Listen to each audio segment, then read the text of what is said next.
کو چھوڑ کر چلے گئے۔ حضرت ہاجرہ علیہ السلام نے تنے تنہا اس ویران جگہ میں رات گزاری۔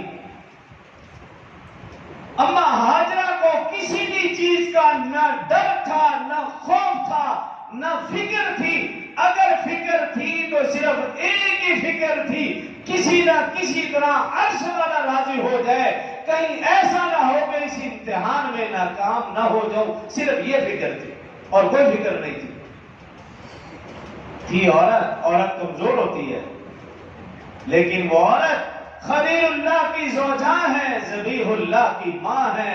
اس عورت نے اس حالات کا مردانہ تنہا مقابلہ کیا، اور ایسا مقابلہ کیا کہ رہتی دنیا تک مثال رہے گی۔